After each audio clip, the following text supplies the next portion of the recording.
All right. Hi, everybody. I'm excited to introduce you to these speakers. I think you'll really appreciate the energy they bring. I've had the pleasure to work closely with the Sim Center a few times, and out of the strong collaboration, we always end up with not only an awesome product, but also learnings that are really applicable across environments. So first we have Stephanie Sliekers, the Manager of Simulation and Digital Innovation in CAMH's Education Department, and she's been with CAMH for 15 years. And we also have Tucker Gordon, who is a simulation educator who's been with CAMH for 13 years, 8 of which he spent in education. So with that being said, I'll hand it off to you guys. Thank you, Ellen. My name is Stephanie Sliekers. Like Ellen said, I work in the Simulation Center here at the Center for Addiction and Mental Health in Toronto. And we are very excited, Tucker and I, to present to you today on an opioid overdose simulation. We developed in our simulation center in a virtual reality environment. This training simulates an opioid overdose response specifically, and we're going to tell you a little bit more about it after I start off just by sharing some disclosures. So this project was funded by the Ministry of Health in the form of an educational grant, and we received some in-kind support from the Center for Addiction and Mental Health, specifically in the form of staff time. Tucker and I, who are presenting today, all we have to disclose is that we're employees of CAMH. We have no other financial relationships to disclose. We did work with an external vendor on this project who helped us develop the virtual reality environment.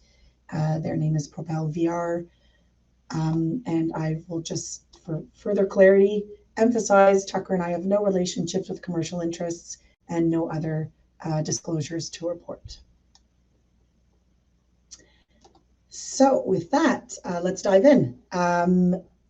So here are our learning objectives today, but really I just want to kind of give you a bit of an advance notice or a heads up on what we're going to cover today. So we're going to, of course, describe the virtual training that we developed. This virtual reality training simulates a response to an opioid overdose in a hospital environment. So that scenario specifically was designed for people working in a hospital, specifically a mental health hospital like ours. And the second scenario we're going to share with you today is a scenario that happens in the community, which we developed to for community members to develop skills on how to respond to an opioid overdose. We'd like to share with you today a lot of the process that went into developing these scenarios, specifically how diverse sources of expertise and knowledge influence the training and were incorporated at all stages of the training design. And hopefully we'll underscore for you how this virtuality training contributes to the reduction of stigma of opioid use and responding to opioid overdoses, and how it has the potential to increase skills in a trauma-informed response to overdose. So we'd like to engage. I see there's 63 of you here. I'm so excited, and I'm disappointed that I can't see any of you. So we'd like to do our best to engage you all in the chat throughout this presentation. There will be lots of time at the end for questions, but please don't hold back. You can share questions as we go in the chat. While I'm presenting, Tucker will manage the chat, vice versa. When Tucker's presenting, I'll manage the chat. So feel free to just, as thoughts come up or as I kind of pose questions, throw something in the chat. We'll definitely get to it, maybe not right away, but I really want that to be a space for us to interact and engage throughout this presentation. So I'll start us off just with a little bit of background before I hand over to Tucker, who led the development of this training and can talk a little bit more about the process and how that impacted the actual training. But really the need for this training, of course, you're all here, you all know of the devastating impacts of the opioid epidemic and the need for skills and training in opioid overdose response. Specifically in our context, that influenced the decision to develop this training was a gap in skills we were hearing from residents at the University of Toronto who were placed here at our hospital, who requested training on opioid overdose response to increase their skills, but also to increase their confidence in responding to overdoses. There was also data coming from our quality care committee, where there were a lot of client deaths in the community, and staff wanted skills to be able to respond to overdoses, especially when they happen, with the potential of it happening on our property. All of this data is, of course, supported by the data from COVID-19 and the impacts of the COVID-19 pandemic on opioid deaths, and that's underscored by the legislation, and of course, what we're hearing in the news. So why virtual reality? So we're here to talk about a pretty innovative training format, one that is even still new for us. And I wanted to talk a little bit about why we picked virtual reality for this kind of training. So going into this training, we had already developed one training in a virtual reality environment on suicide risk assessment. And what we really noticed in developing that training was that this was a really exciting way to learn. Virtual reality is immersive, so you can really throw yourself into a simulated environment and remove yourself from distractions. It's gamified. You can embed feedback throughout the training so that skills and steps in responding to a certain simulation can really come with iterative feedback and responses from the game.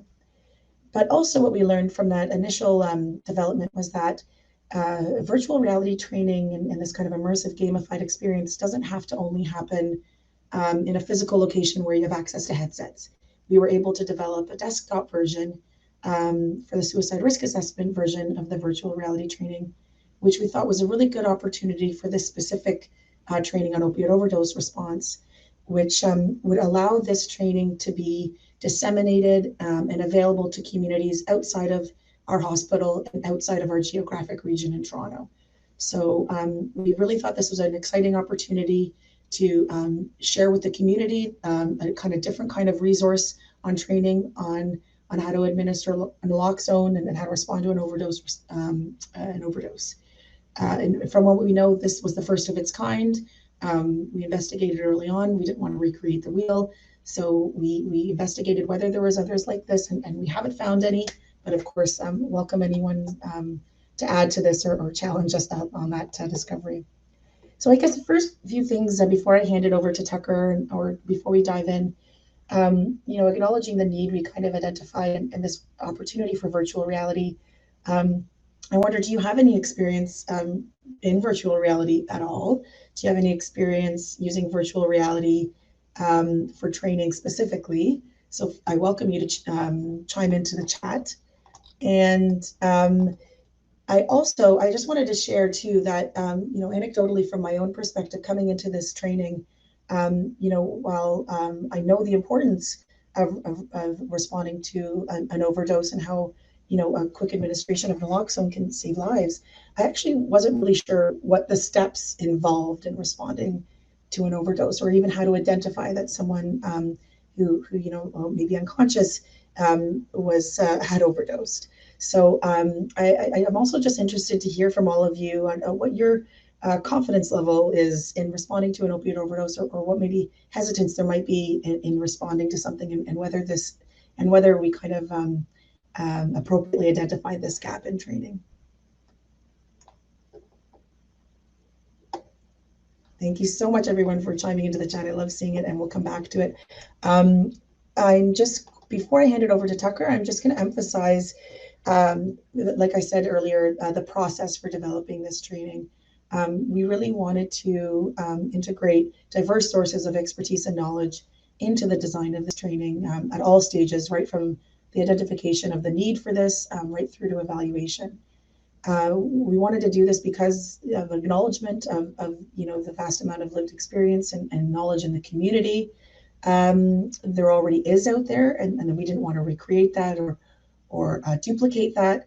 Really wanted this training to build on existing community-based knowledge and best practices, which really led us to kind of the formation of our curriculum design committee, which I will now hand over to Tucker to tell you a little bit more about.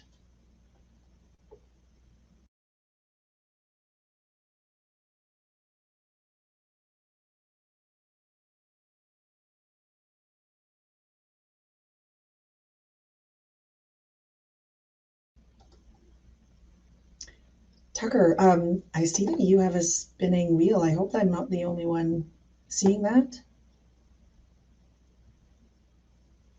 Or I hope I am the only one seeing that. I think that he's having some connection. Okay. Okay. Okay. So why don't I, as Tucker gets that sorted out, why don't I'll just kind of summarize what I'm seeing in the chat. I'm glad to see that the VR, there's an interest in VR and maybe not so much experience with it. That was kind of how we first approached our VR trainings, was knowing that it was something cool and innovative, but not really sure how it would serve our needs. So very excited to tell you more about that. And then thank you, Joel, for sharing about the naloxone. So I'm curious to know. We'll tell you a little bit more about exactly what we covered in our training, and whether that is the same of what you know to respond to naloxone. Yes, Andrew, you're here. Hello. Just 1 second. I'm going to reset Tucker's microphone. I'll be right back. Okay. So on this slide here, building on kind of what I just said, and Tucker, I'm just going to let you interrupt me whenever you're back online. There you are. Can people hear me? Oh, Yes, good. I can. My apologies, everyone. I had no wheel on my end, so I just jumped right in there. So Stephanie, thank you for breaking in and letting me know, because I don't know how far I would have gotten otherwise before realizing. And thank you to conference support for this. So round two on this slide for me. When we were convening this curriculum committee, as you can see, we had diverse sources of expertise present for the development of this course. I'm going to focus, though, for the purposes of our conversation at the moment, on the lived experience and clinical buckets right here.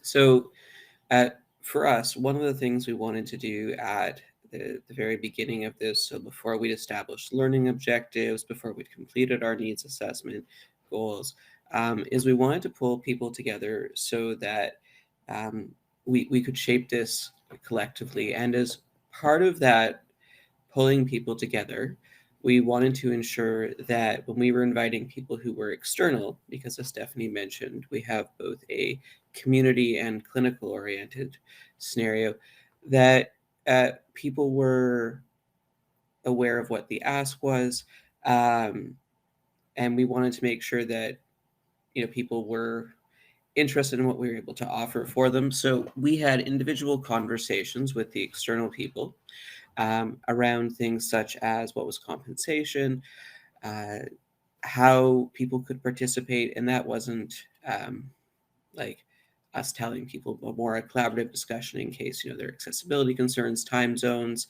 and to be honest, just sheer busyness. As mentioned during the panel, people who are out there on the front lines in the community are overwhelmed and just have so much on their plate. Another area of conversation in some of that was how we were hoping to, or how we would respect the knowledge and also the needs of the community throughout the development process. So those were some of our initial conversations that we had.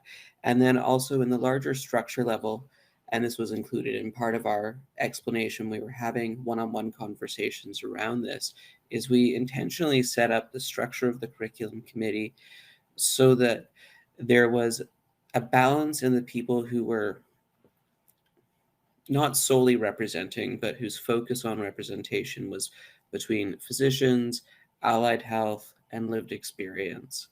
So that was sort of how we put this group together in the background. And having those conversations initially and being questioned on how we would use knowledge, what value we saw in it, and how we would incorporate those values, coupled with trying to make sure there was more than a single representation, really, I think, helped throughout this process lead to some of those design decisions we're going to discuss as we proceed. So I'm going to get us into the next part of this, which is what we decided to teach and share a little bit of the conversation around that.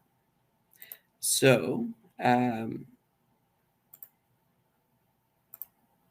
sorry, I'm trying to press next slide and it does not seem to be moving.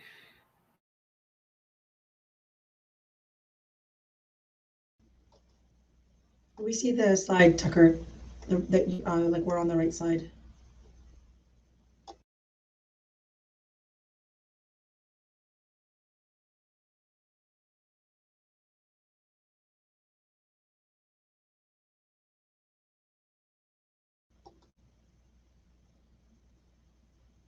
Is Tucker off for everyone or just me?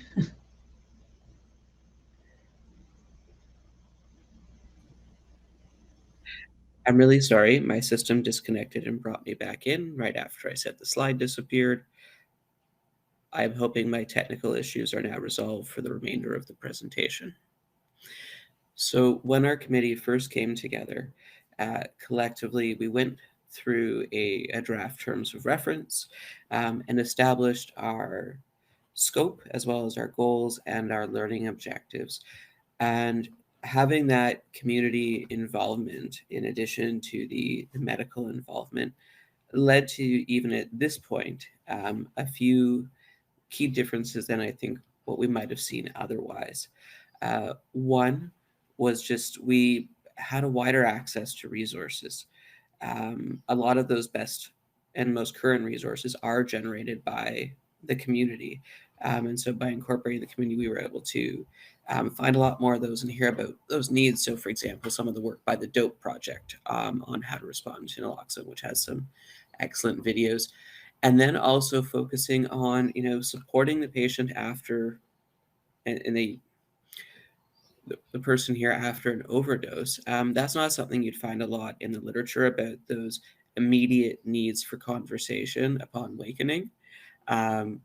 And so that both brought this as a learning objective, but also gave us the ability to address it, because even if we had flagged it internally in a clinical group on our own, we wouldn't really have been able to provide guidance within a simulation about how to actually have that conversation. So moving on to the next slide, I'm crossing my fingers it works this time.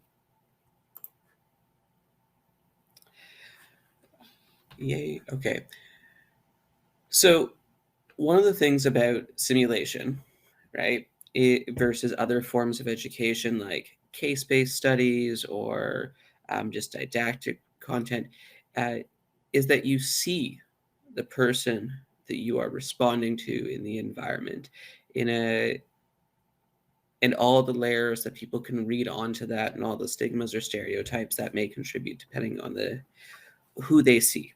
In a case-based study, sometimes we'll have things like, male, age 36, right?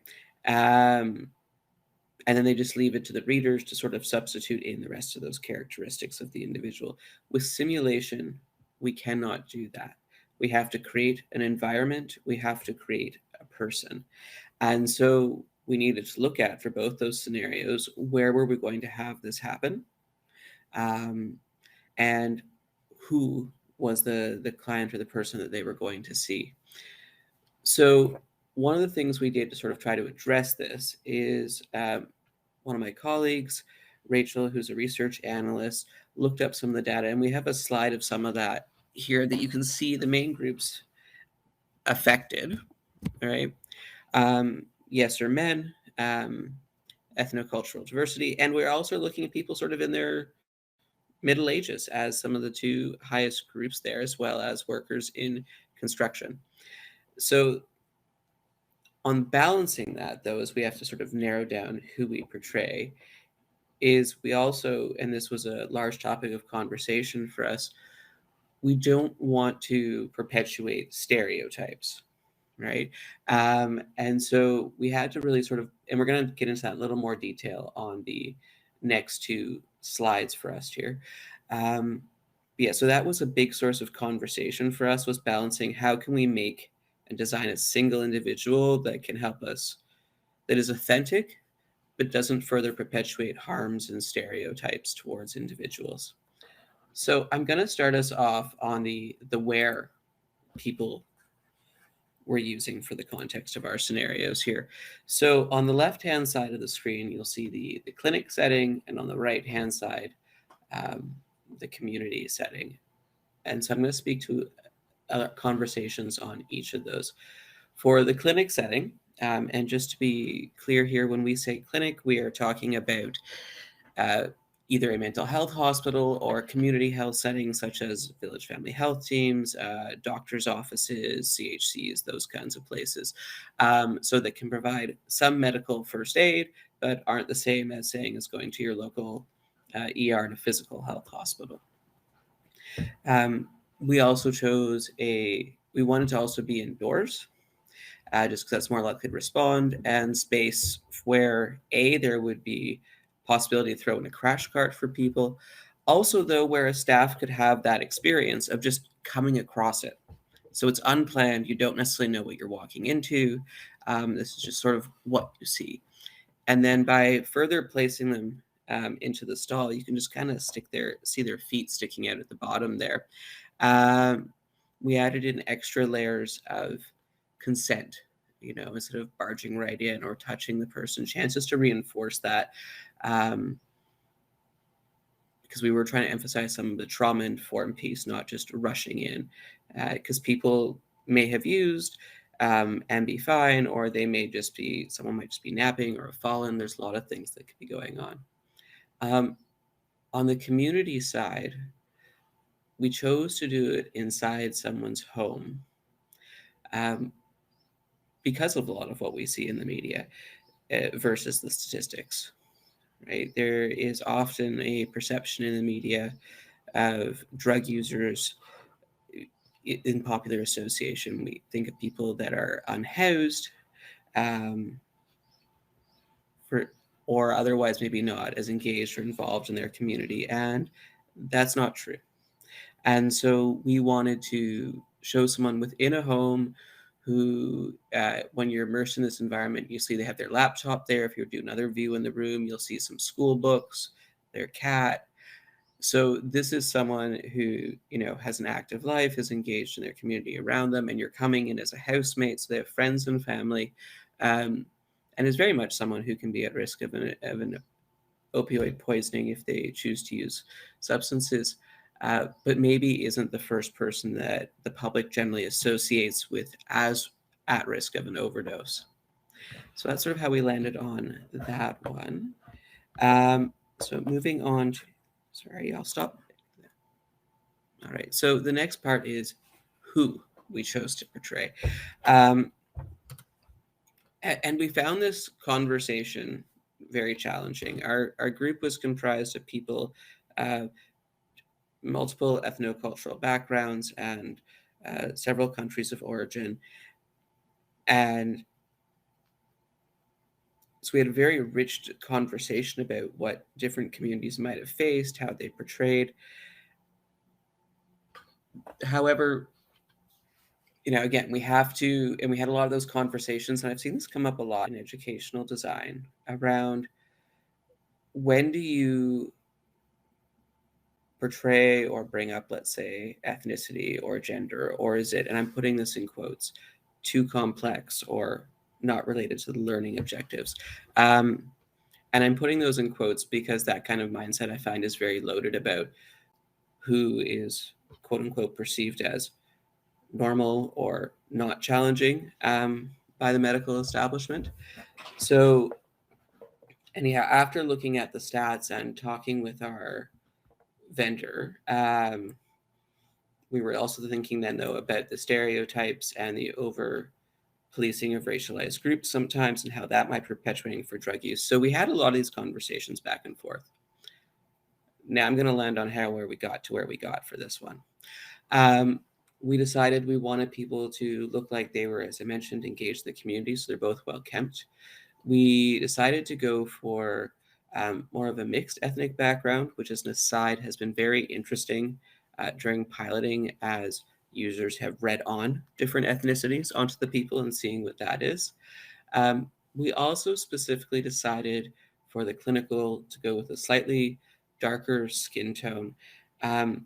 And that was less because of the opioid overdose component of it, and more rather the feature of hypoxia and traditional hypoxia training. Oftentimes we talk about white or bluish skin. And for the same reason we learned pulse oximeters don't work on darker skin tones as well during COVID, the appearance of hypoxia is different on darker skin tones. It can be more of like a grayish color, for example. And so we wanted to make sure, particularly for the clinical users, that we shared that. We are going to be, though, addressing in our Moodle a more written up version about why we selected the characters that we did, because we did have some questions during testing about why we chose to portray people who are racialized.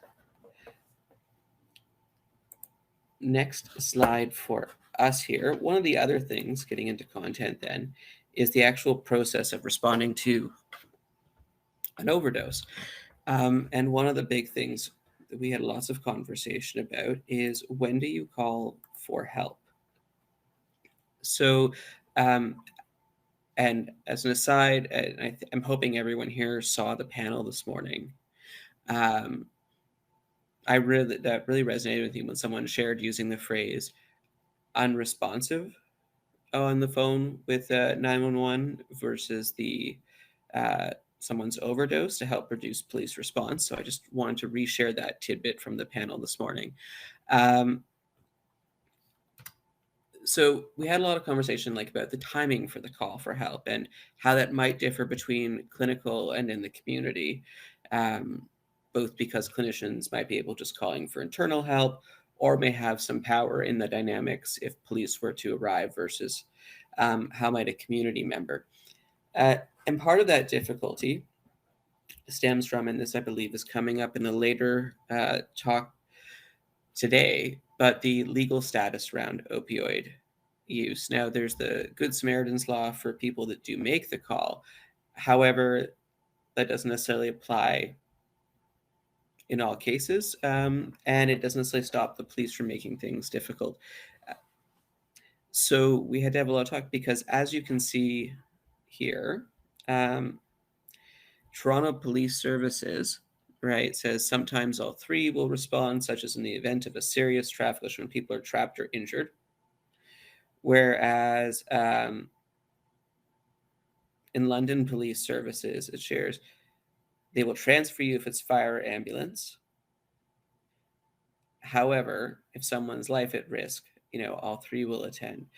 And so that's where that complexity for calling for help comes from, because we can't be clear which service or services will respond. And coupled with the current legal status around opioids, calling too late could cost someone their life. Calling too early, when it's not necessary, may lead to legal troubles or other adverse consequences. And so, yeah, that was, especially since we want this training to be available freely anywhere in Canada, so people can use it with their programs or the part that we're doing in Moodle. We had to figure out how to portray that in a general sense when we can see even adjacent towns take slightly different and unclear approaches. And I think that's just, sorry, as a personal aside, I find that's one of the saddest consequences of the legal status of opioids, is that if you're concerned about someone's life, and I mean, if truly concerned, I'm in the personal boat of I would rather someone was mad at me than, passed, or, we can support them through that. But the fact that this debate has to happen when someone's life is at risk, I think, is just one of the saddest components of that. Moving on from that, there we go. So onto a slightly more detailed note here. Just also to reinforce just how much this training was dependent upon our community resources.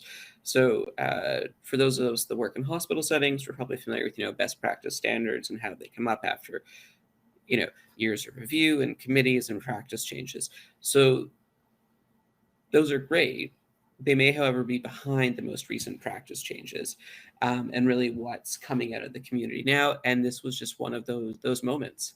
A lot of the documents we were looking at had sternum rub, and what we were hearing was like, nope, that's out now. It's now trapezius pinch. So we're very thankful because we want that to last for a while. But again, even those moments, these key things like this, sorry, I just don't think I can emphasize enough how much some of these final decisions and details just came from things either the community has put together themselves or by the experience of people who've been responding to this. The next thing we wanted to talk about, and I'm just going in order of flow here, was that waking up part and the post conversation. So this is an area I've seen some stuff in the media on. I'm just going to do a bit of an article aside here. But I've seen it written a few times like, so-and-so, was revived with naloxone and they woke up and like swung at someone, right?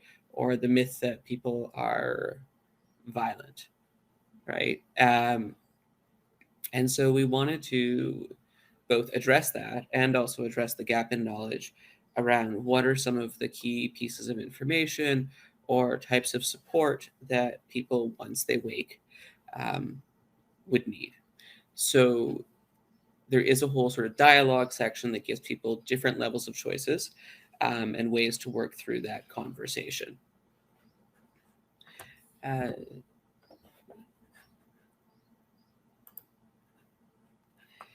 then at this point, I'm just starting to shift a little bit more into what we've ended up with as our final thing. And we're just we've done our last bug testing. And so this will be available hopefully in the coming weeks. So we have two versions of each scenario. We have a guided mode and an unguided mode. Both provide feedback to individuals at the end. During the guided mode, people are given prompts and hints to reinforce the different steps. And the steps, I just want to clarify here, we did try to target them to what we thought were reasonable assumed skills of first aid knowledge. So for the community one, we're basically at the main steps you see in a naloxone kit. And for the clinical one, we're looking more at oxygen administration and naloxone administration after some physical assessment. But yes, we have a guided mode and then an unguided mode so that people can try to see how much they remember the order to do those skills and to have those conversations and checkpoints with individuals around consent.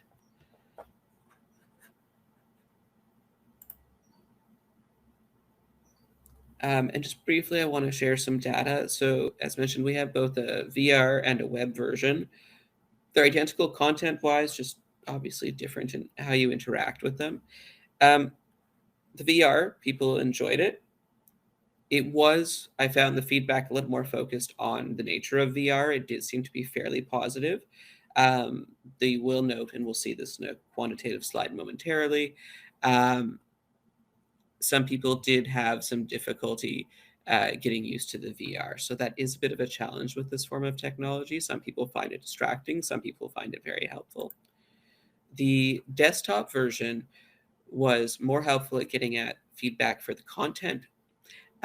We had several people flag that the communication was helpful for people, how to respond, communicate with them after naloxone administration, hands-on learning. So we got a lot of positive feedback for the desktop version there for our pilot. just going to show you a few quantitative slides here, really reflecting the same thing. Learner satisfaction and recommending to others. Now, I just want to point out one thing on this for you to keep in mind as we go on to the next slide. Here we had 57% of people satisfied and very satisfied, and about 29 satisfied. We did have a few dissatisfied and very dissatisfied. So we've got sort of a peak of the curve over very satisfied and then a long tail. Whereas in our desktop version, not really a tail at all going on. It was very much focused on the very satisfied or satisfied, but strongly weighted towards the satisfied side. So VR does get the more very happy feedback, but it does have that long tail where just the new system is going to lead to some complexity for people. So I'm just going to pass it back to Stephanie to cover some of our next steps, and then I think we're moving into questions after that. Yeah, so maybe while I cover this kind of wrap up slide, maybe I'll invite anyone to chime into the chat with questions for us. But if your question is, how do I access this? I can get ahead of that. And I know someone already asked. So the VR headset version, we are kind of doing a bit of a launch for during Education Achieve Week here at the Center for Addiction and Mental Health. So that will be on Thursday, June 8th. We'll have an open house drop-in for you to come to at our patient and family learning space. And we'll have headsets there. So you're welcome if you're in Toronto to come visit us there. And you can try out the VR headset version. The non-headset version will be available sometime after that, possibly closer to July. Essentially, what that desktop version is it's gonna be the virtual reality kind of housed in an e-learning. So we'll make that available through our kind of CAMH e-learning offerings and make it widely available. We hope that there will be some kind of public announcement relating to that. So stay tuned. In July, I will happily put my email in the chat if you want to send me a note and just kind of put your name in the queue or for me to email you when it's finally ready. I'd be happy to do that. And hopefully we'll be able to get more data from users and some feedback from community partners to help us inform future iterations of this. Of course, research and evaluation is an important part of this. So stay tuned, in short, and would be happy to take some of your questions right now. Thank you, Tucker. He's put in the chat a link to a demo of what the actual training looks like in the VR environment. So that'll be a bit of a sneak peek for you. Tucker, I'm not sure if you wanted to address Lee's comment in the chat around calling the wrong place and just kind of how that influenced our design. Yeah, sure. Yeah. So this was actually like a huge repeated conversation throughout development. Like we thought we'd settled on one spot for it and then had to revisit it again like 2 months later when we thought about it some more, played it through. We were originally trying to figure out if calling for help too early would be what we would call like a hard stop. And by that means like, do we just sort of like end it there and you have to go back to the beginning? We did make the game without any hard stops. But so we weren't sure if it was even like that much problem to do it then, but that timing, and I guess the specifics of the institution, you know, is calling for help just get clinical help or does it end up with 911? Yeah, it was, unfortunately, I really don't have anything to add beyond that then. It is a challenge, and I would recommend for those of you that perhaps don't have like an internal code blue response, maybe check what is your local police service's posted policy on responding to 911 calls. Are there alternatives in your area? So just trying to figure that out. might be give you some better guidance for your community. But yeah, it's sad. I just also want to, normally we would have had a list in our slides of all of the contributors. I just want to highlight some of them on our call today, give them shout outs. So Ashley Smoke helped us develop this, Sean Patnode, Ellen Hayes, who's our moderator, were some of the people who contributed to the development of this. So thank you so much. It is, I wonder, I guess if no, oh, and Laura's here as well. Hi, Laura. Thank you for your help, Laura Pastore. I just wonder, is this a training you think you'll use or you think will be of value? I wonder if anyone wanted to share in the chat. Are you interested in getting access to this, and how do you think it will help you? Or And while you're filling that out, and we'll share a little bit more of that in a minute, I just want to answer maybe Sean's question. Stephanie, we can answer that. I don't know if you want to start it off, but I'll read it out. So Sean asked, did you learn anything about working with people with lived experience that will change how you work on future projects? Do you want to start that one and then I go, or do you want me to start that one? you get started, Tucker. I can add anything that you might miss. Sounds good. So yes, I'm fortunate that this hasn't been my first time working from this side of the table, like with people with lived experience from a CAMH end, and I have done it many moons ago on the other end. I learned a number of things. For me, the scope of resources and where the community is at in terms of what it's developed has massively increased. I've also learned that I at least need to be more conscientious about how we're going to set up the way we communicate and our data and our files. Our internal system at CAMH does not really enable sharing with people who are external to CAMH to work on documents. And for me, there's been some reflection about, and I'm still wondering myself, so I don't have an answer to this one, Sean, but it's giving me more to reflect on, is did I do enough to enable people to feel comfortable speaking up, to enable their participation?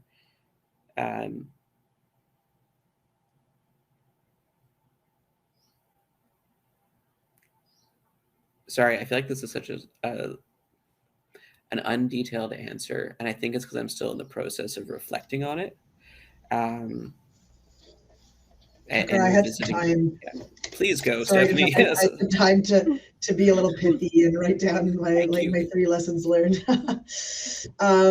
So, and I think Tucker and I actually had the privilege of presenting on this and lessons learned from other VR project last week, and I certainly the things that we highlighted were early engagement, especially when you're working with a diverse number of stakeholders, having everyone at the table early, even at the point of identifying needs, and kind of having early conversations about how about the ways people can participate through the process and their preferred ways of participating. I think that's always a learning.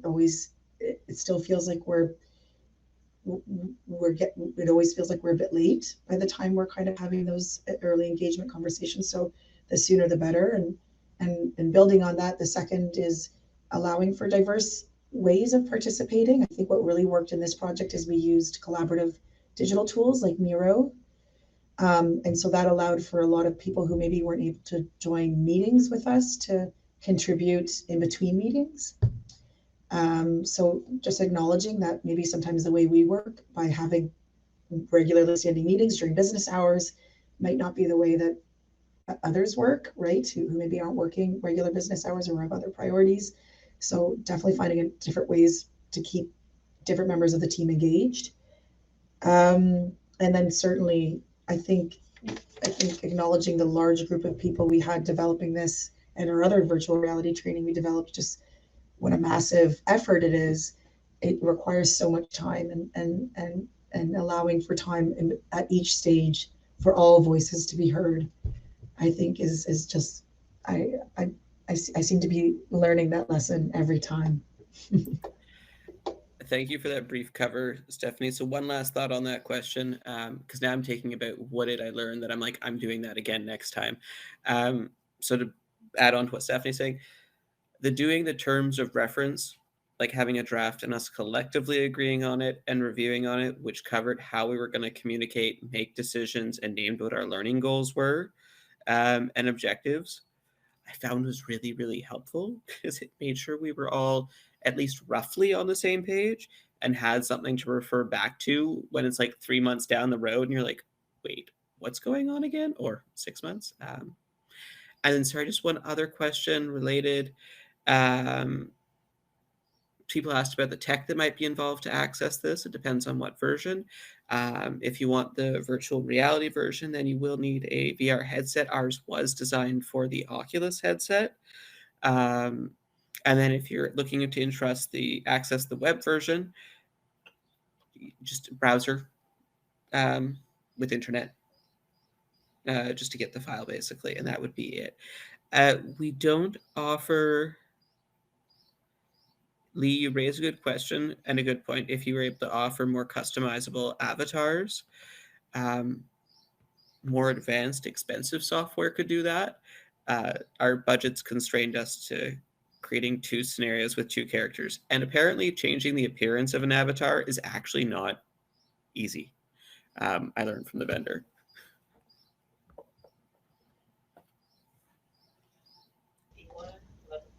Yeah, the type of virtual reality that we developed in is it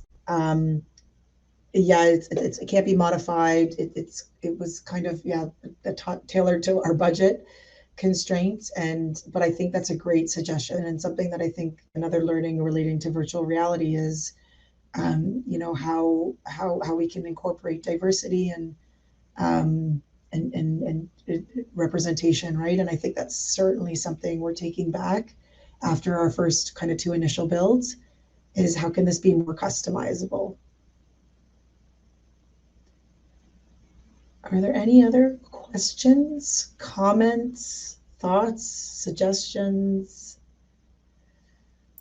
Does anyone watch the video and had any thoughts once they got to watch the video? You guys are the first to see this kind of premiere here. So anything you want to add, Tucker? I just don't want to wrap us up before the time if we have anything less to say. I just have a thank you for those who took the time to attend the session. I'm hoping that many of you sent emails to Stephanie's inbox asking for information. And just to be clear, like, yes, we are going to have embedded in Moodle, but if people have other programs that perhaps like you have your own didactic or prep content for people and are just more interested in like the web component to supplement, we're happy to talk about that as well and how we can make that work. Because we want this out there free. Oh, yes, that is true, Ellen. We did. And so, yeah, definitely a time investment. All right. So just, I guess, thank you everyone for attending. Is the last I had. Same, and I hope I hope you'll all follow up with us and look out for an announcement when we have it freely available. I think what I really want to emphasize is this is it's a game that's meant to be played multiple times with feedback. So I hope you'll have you'll be able to experiment a little bit with the steps and please always give us feedback. You have my email, so we'd love to hear from you. And I guess we're on the early end. So thank you all for attending.